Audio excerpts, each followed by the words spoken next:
gosh, what's up, y'all? You know, I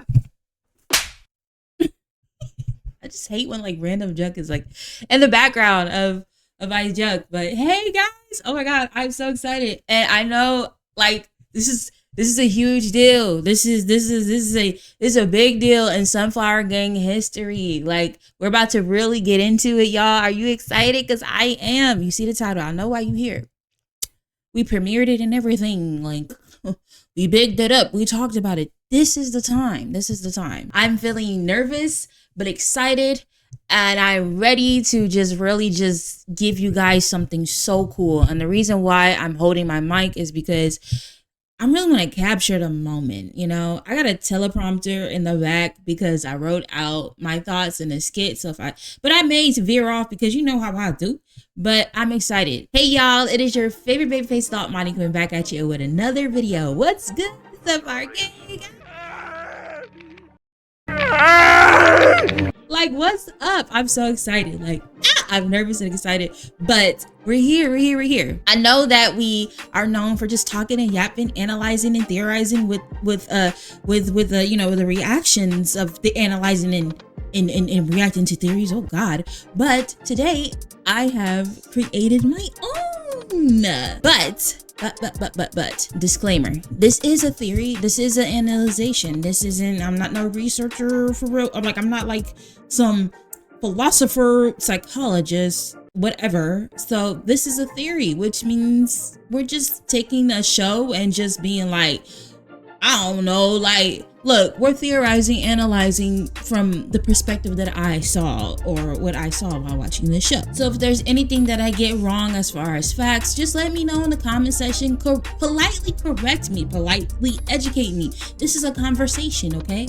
We're talking, we're having fun, okay? But before we get started, I need you to like, comment, share, subscribe, turn that bell so you know when I post, because this is the Sunflower Gang's It's Monty first theory analyzation, and we are doing this crazy show that if you haven't seen it, you need to watch it. And if you have seen it, you already know we here with the madness that was on this show.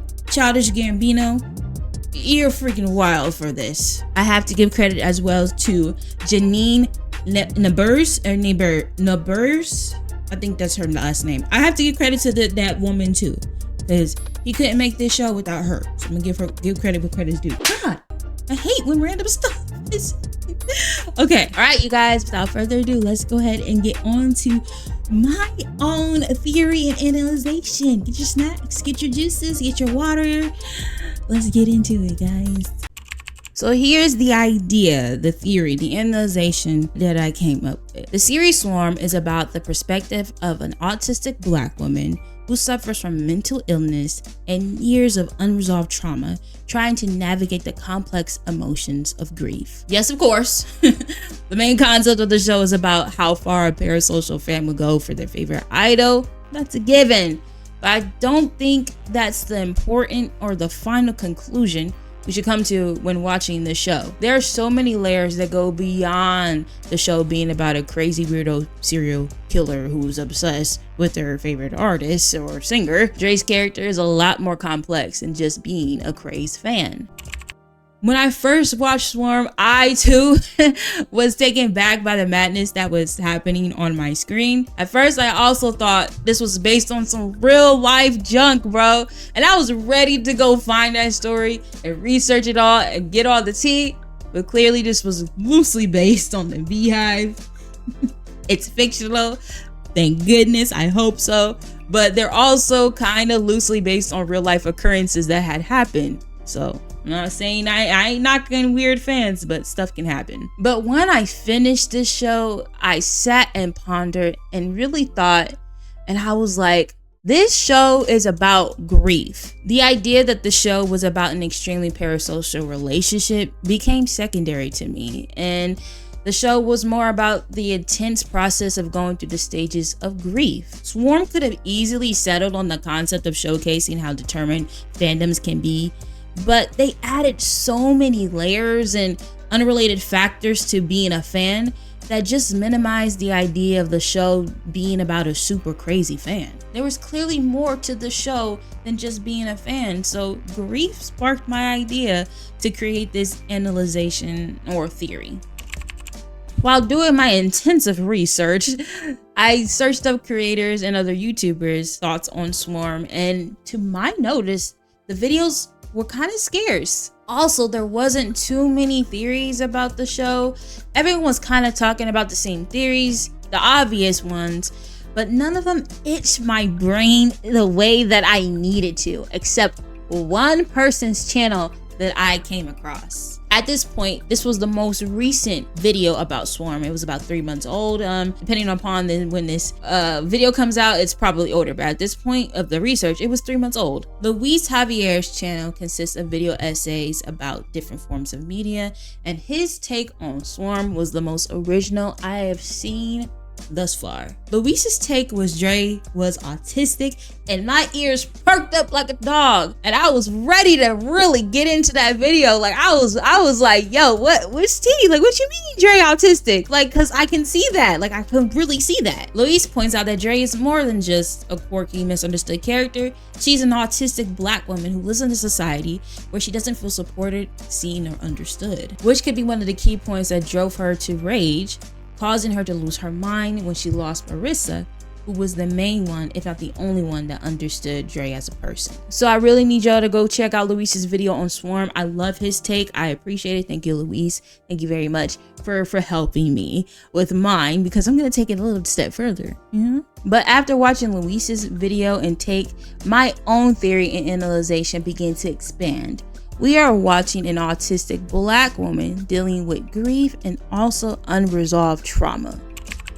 Let's get a little bit educated on grief. The stages of grief are denial, anger, bargaining, depression, and acceptance. The stages of grief was created by Elizabeth, her last name looked crazy, Kubler-Ross, in her book on death and dying. I'm so sorry. I'm sorry. The definitions and research is from the article in Harvard Health Publishing, 5 Stages of Grief, Coping with the Loss of a Loved One. The first stage of grief is denial. Denial refers to the period of grieving during which a person refuses to accept the reality of a situation. The way denial can be expressed is not accepting or acknowledging the loss or death, avoiding conversations about the loss, and saying the loss is not true. Denial is more than just not understanding, but rather a defense or coping mechanism to protect ourselves from the harsh truth of the loss we just experienced. The second stage of grief is anger. Anger sets in when a person leans into the acceptance and understanding of the loss, and reality starts to settle in. They can express this anger towards anyone, their loved ones, God, doctors, and even themselves. And they can even go as far as blaming the person that they end up losing. The way anger can be expressed is blaming medical officials, blaming loved ones for not caring, or feeling lack of support, anger towards God, blaming themselves for the loss, and losing patience and having a short temper. The next stage of grief is bargaining. Bargaining may happen when a person will try to make compromises or negotiate to cope with the loss due to feeling hopeless and stuck on the thought of what if. This person could be trying to make agreements with themselves or God to better cope with the sadness or wishing things were different. The way bargaining can be expressed is wishing they could have prevented the situation sooner, wishing they noticed something was wrong sooner, been around more, or even spoke up about it. And once again, asking God to reverse the situation in exchange for something, or putting themselves in compromising situations. And the next stage is depression. Depression is a feeling of sadness and hopelessness that often results with the loss of a loved one. The previous stages may prevent or protect us from experiencing the intense sadness of the loss, but depression, it's kind of different. There's no real comfort when dealing with the loss when you're in this stage of depression. The way depression can be expressed is feeling sadness, losing interest in hobbies and or activities that you would normally do, changes in sleep habits, changes in body weight, having no energy, feelings of agitation and restlessness, feeling worthless or guilty, and lack of overall focus. And the last and final stage of grief is acceptance. This is the part of grief where we begin to accept and come to terms with the reality and the one that we lost. In this final stage, we do not fight against our grief, and we take it for how it truly is. We work towards celebrating the loved ones that are here and surround ourselves with them. We can take this time to exchange beautiful memories of the one that we lost and even create new ones and plans for the futures for the ones that are here with us today. We can also take the time to focus on ourselves in healthy ways, but also making sure that we process the loss day by day. What we learn over time and possibly in our own experiences is that everyone grieves differently. Some of us go through all the stages of grief and some of us only experience some of the stages of grief. Although there is an order to grieve, we can experience each stage out of order or go back and forth throughout the stages as they come. One day we could be in denial, the next day we could be angry, then the next day we are in depression, and the next day we're bargaining, and the next day we're back in denial. There's just no real way to grieve. Grief is different for everybody. But in some cases, grief could be way more intense for an individual, and that can cause them to fall into prolonged grief disorder. This was established back of March of 2022 by the American Psychiatric Association and added to the Diagnostics and Statistical Manual of Mental Disorder, 5th edition, which I noticed that around this time, this was right after COVID that this disorder was added. So, a lot of us had experienced such a huge loss in 2020. So 2 years after this disorder was set in place. PGD is diagnosed when grief lasts longer than usual and affects a person's way of living and ability to function. Every social, cultural, and religious normacy goes out of the window. This was according to Sue Morrison, a senior psychologist who specializes in bereavement at Harvard-affiliated Dana-Farber Cancer Institute. I had to make sure I said that slowly. So based off the description of prolonged grief disorder, we could probably use this to label another reason for Dre's behavior, but the question is, can grief really cause a person to go out and kill people? I think so. I do think so. I think grief can really cause you to do some very crazy things when you're really hurting that bad. Denial, anger, and bargaining are the main stages that Dre expresses throughout the show, but we also have to add that due to her possibly being on the spectrum, these complex emotions are far more intense for her, along with her having undiagnosed mental health conditions. So as we go throughout the series and take a look at each episode, we are going to break down our very complicated and strange character, Dre. The first episode is called Stung. In the beginning, we see Dre's irresponsible antics as well as her obsession with the singer Naja, as she uses a brand new credit card to buy floor seats to the concert, which is overly priced as heck. Some people with autism may have a tendency to lack organization and aren't aware of what's important, especially if they weren't properly taught to prioritize things like rent and bills before leisure. So things like their special interests will take top priority over everything else. This moment shows us indicators of Dre being autistic because we see a huge fixation and obsession with Naja. For example, like she's dropping $1,800 to see, like on floor seats to see Naja. That's rent, girl. That's somebody's half of rent. That's somebody's studio apartment. That's somebody's whole rent.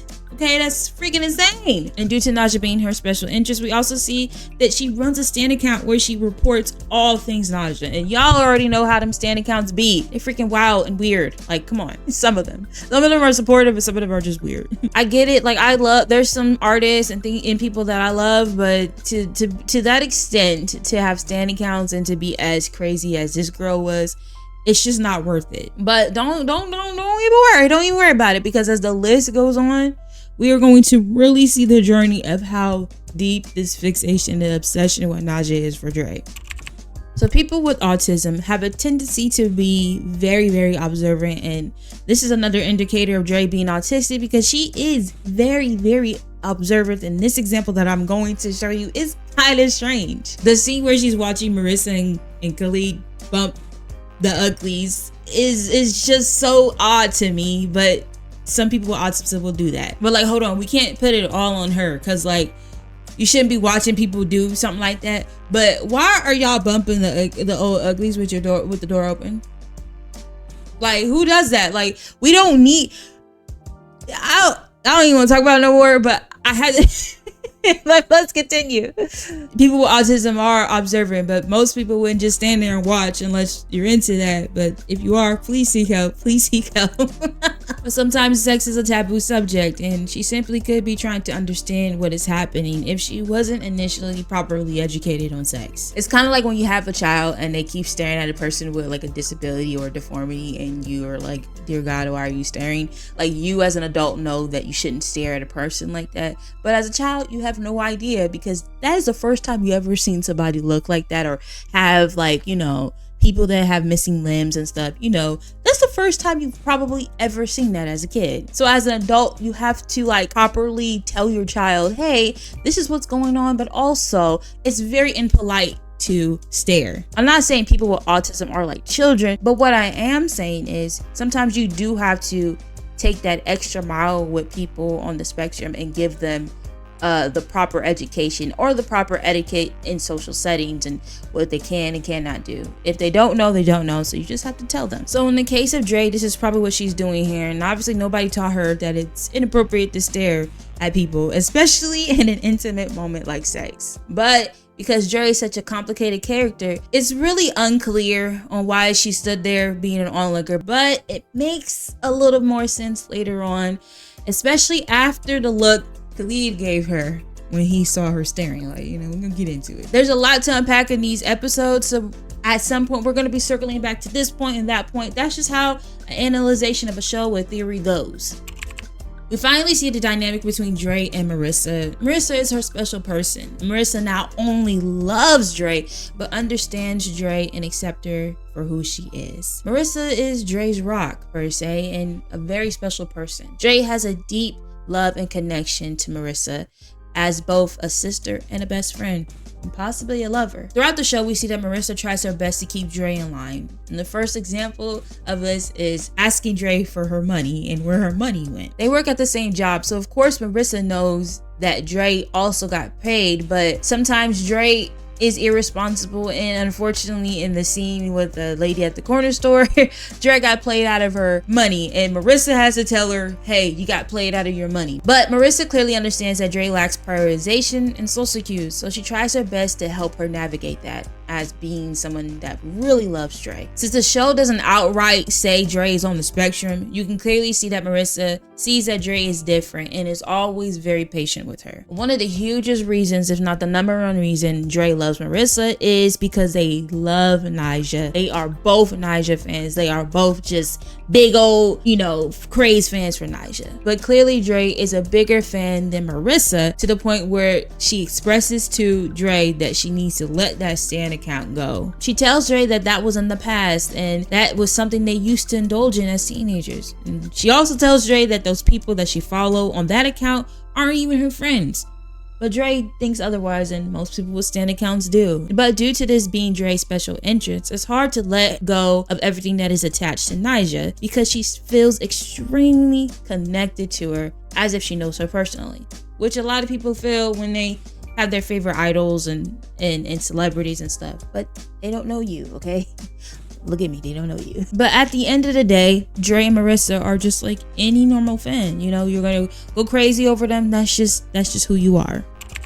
So initially, it may come off as Dre's being weird and foreign to affection, but we see that she's familiar with it when she kisses Marissa's scar and even allows Marissa to hug her, and they even cuddle in the bed together. Sometimes people with autism do understand affection and intimacy, but it depends on the person and their level of sensitivity and comfort levels with that person as far as affection and physical touch. So if Marissa was her only experience of love and affection, then seeing Marissa and Khalid together may have made her feel some type of way for many different reasons. So she may understand sex and affection, but also it depends and to a certain degree. But let's clarify that she definitely does not like Khalid.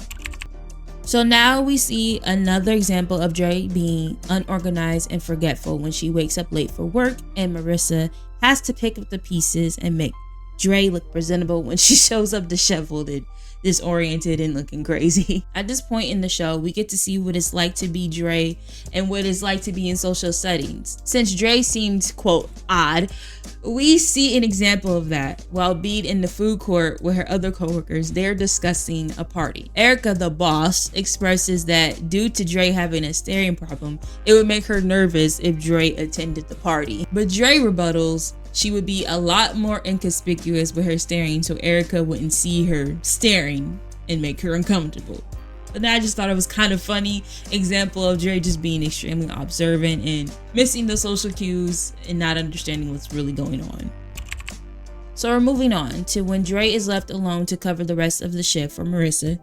So Marissa can make it to her makeup gig. Okay, I was like, how do you say that? But things take a left turn for Dre when Khalid shows up asking for help because he's trying to get a gift for Marissa. So that causes Dre to leave the kiosk unattended. But before we get into that, we see Dre's dislike for Khalid deepen. Not only is he dating Marissa, which she clearly doesn't like, he said Naja wasn't special, which bothered her for obvious reasons. And then he tries to make a move on her too. Sometimes it may seem like people with autism miss social cues, but due to her being overly observant, she has clearly pieced together that Khalid was no good for Marissa. Also, he dissed Naja, so we already cool off of Khalid in Dre's eyes. But due to Dre struggling to prioritize important things like the kiosk, it was unfortunately robbed and destroyed when she left with Khalid, which causes Marissa to miss her makeup gig. And then this is where we see Dre and Marissa's relationship hit a breaking point. Marissa is clearly trying to grow and move forward in her life and career, but that's hard to do when Dre continues to be a factor she has to consider. She has tried her best to help Dre out and even give her chances to be a little more responsible, but Dre ends up falling short, and that takes a toll on Marissa. Since Dre has a deep love for Marissa as much as she loves Naja, if not the same, she does everything in her power to prevent her from leaving. The guilt is eating her alive. She knows she's messed up. Everyone experiences the emotions like panic and grief and guilt, but people with autism experience the same emotions just way more intensely. Some people that have autism do not do well with change and routine. They don't like change. They don't like a switch up whatsoever. So Marissa is routinely around Dre, and seeing her pack up and leave is causing Dre to be in such a huge panic and disarray right now. And because Marissa and Dre love Naja, this is the time for Dre to be like, we bought tickets, and she blurts that out in an attempt to make things better, but that makes things worse because Dre is not understanding that buying those tickets affects her and Marissa's livelihood. And poor Dre continues to take more blows to her routine being changed when she finds out Marissa won't be going to the concert with her, but will be going to ATL with Khalid. And then on top of that, to add insult to injury, when she comes back, she will be moving in with him too. And one more final rough attempt to get Marissa to stay. She tells her about Khalid trying to hit on her, which was poorly executed and makes things even more horrible. In this scene also, it's important to note that Dre dislikes every guy Marissa dates. So we have to keep that in mind later on in the series as well. But alas,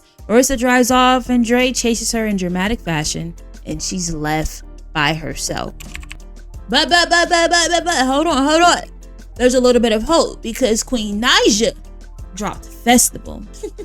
The comparison to Beyonce throughout the show was so jarring. Because the world really do stop when she drops, and it's like, man, the Beehive could get so insane. But chill on me, okay? Chill on me. I love her too. I'm such a huge fan, okay? But chill on me. So at this point, we begin to see how deep Dre's obsession is with Naja. She's practically hypnotized by the visuals and the music. We also start to see the first example of Dre masking. And the definition of masking is a strategy used by some autistic people consciously and unconsciously to appear non-autistic in order to blend in and be more accepted in society. The subcategory of masking that she's doing is mirroring or mimicking. She's mimicking Naja's confidence and overall swagger and persona. She puts on her flyest freakum dress and steps out to the club, which is unusual behavior for Dre. Her whole personality transformed, which was wild to see. The girl was a true diva in this moment. She even picked up a random man and danced with him and ended up sleeping with him. Like, go ahead, Dre, I see you. I guess Naja will do that to you. I guess Naja will have you acting up. Like, go ahead, Dre, I see you. But unfortunately, that persona is short-lived as she wakes up in the bed of unwanted company, might I ask. If you've seen this scene with the strawberries. I don't know why he did all that with his, yeah. But Dre checks her phone to see that she has so many missed messages from Marissa, who finds out Khalid cheated on her and was in desperate need of Dre's help. There's a funny little text right here. Like, why would she say that? But sometimes when you're in the moment, you say whatever. So Dre returns home. Lucky day. The Naja tickets are here, but not quite when she finds Marissa unresponsive in her bed. And at this moment, we see Dre fall into the stages of grief. Unfortunately, Marissa has died and Dre is officially all alone. Not only did her routine change, which is hard to accept, but she also lost someone she deemed so very special to her. Now, at first she doesn't react, she internally shuts down, but when she gets home, all the hard emotions hit her and she's a wreck. She's left alone to process the loss, so she ends up staying in Marissa's room in the same spot for several days, consuming large amounts of junk food, which begins to be a huge coping mechanism in her grieving process. Poor Dre ends up losing every piece of furniture in the home because she hasn't worked and she has nobody telling her to go to work. But this is where we begin to see Dre's mental and emotional status for real. Like, it gets kind of crazy. Of course, she's doing what all people do when they grieve. She's looking at old pictures and videos of Marissa, but then it gets strange. She checks Marissa's phone and finds it in the closet and begins to text herself as Marissa from Marissa's phone, which can be categorized as the stage of denial and the stages of grief. What I find funny though is that the phone was conveniently placed in the closet charging. Like, okay, like you didn't just do that on your own, like calm down. But this is also a huge indicator of how this girl is like quite literally not okay. But because change is so hard for a person like Dre, keeping Marissa's phone and texting herself as Marissa is almost like she's still there with her. However, that ends up being a huge problem later on as we unpack this this show. Like, it's ridiculous. One of the major key points in this show is the lack of information and background story that we have on Dre. Like, homegirl is quite literally a mystery. Like, we have no idea who this girl Dre is, besides she's a Naja fan to a very, very extreme extent. When Dre shows up to Marissa's funeral, she's immediately asked to leave by Marissa's parents, but since they're sisters, wouldn't that make them Dre's parents as well? Also, they don't even appear on screen. The person running the funeral escorted her out. Like, what is going on? Like, what's tea? So at this point, questions are raised. And why was she the only one asked to leave? Like, what the heck is going on? Like, for real, like. Okay, side note, throughout the show, before Dre makes a very huge decision, the sound of the swarm will begin to buzz in that mind of her, and this will be her guide on her decision making and a huge indicator of how unstable this girl's mental and emotional well-being is. And at this point, we see Dre begin her grieving process in the worst way. At this point, we see that Dre is in the stage of anger as far as the stages of grief. She lost her best friend. People are mocking her best friend's death on social media, and unfortunately, she was also escorted out of her best friend's funeral. Like, a lot of things are going wrong. But things take an interesting turn, a wild turn, when she goes and visits Khalid, who is also grieving. But things take a turn when Dre addresses the fact that Khalid didn't show up for the funeral. And because she has a passionate love for Marissa, it's time to avenge her death, and Khalid was her first victim. It made her extremely upset that Khalid didn't show up, but also she possibly blames him for Marissa's death. So I need y'all to keep in mind that this theory and analyzation throughout this whole series is how far can grief take a person? What would you do when you're grieving? Losing someone is so horrible. It makes you question why death even exists, and sometimes it can make you act irrational. But how much more for a person who lacked behavioral and cognitive therapy to help them with their autism, and who also has some pre-existing mental health issues and unresolved trauma. Like, Dre got a lot going on. And because people with autism feel these emotions more intensely, if no one is there to help them process these emotions, it could cause them to act out in a very, very severe and rough, tough, intense way. And I feel bad for Dre because one of the hugest problems here for Dre is the lack of support and help in her life, which she clearly needs, but we'll see that unfold in the story as we continue. So she kills Khalid. Her pain, her anger caused her to commit a heinous act, which is an extreme way to cope or solve a problem, but that's what she chose to do. And after killing Khalid, she's of course freaking out, but immediately turns to junk food to cope, eating the pie with blood on her hands, which is kind of crazy and which is real grody, but that's what she's doing right now.